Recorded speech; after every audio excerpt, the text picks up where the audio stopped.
My check.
Inghoy karon ang mga empleyado sa Cebu City Government human gipahibaw sa mayor nga wala sila'y madawat nga Charter Day bonus karong tuiga. Mato di Cebu City Mayor Nestor Archival, nakadawat ang iyang buhatan og audit observation memo ug notice of suspension bahin sa pagpanghatag niini og Charter Day bonus gikan sa tuig 2023 ngadto sa tuig 2025 diin ang labing dako nga kantidad mukabat og 35,000 ka pisos.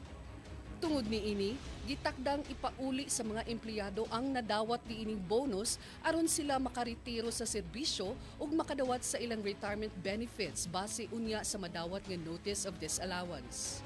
Hinuon, posible pang ma-convert to cash sa mga empleyado ang napulo nila ka leave credits sa higayon nga mopagawas na og memo ang mayor bahin niini. Ang ika-89 nga Charter Day sa syudad sa Sugbo sa ulugon karong Pebrero 24 ning tuiga.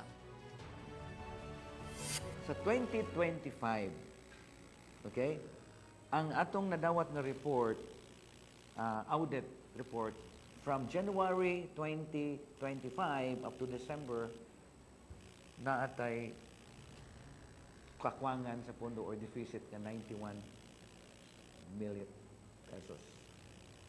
So, sa pagkakaroon, the final is here, and then if we cannot have a saving, it's difficult to have a bonus. If we push for it, Mao Mao kadto ang balita sa alas 9 at tangi ang dugang pang mga balita karong alas 12 sa udto. Kini si Anadel de la Riarte o kini ang Balita on the Dot.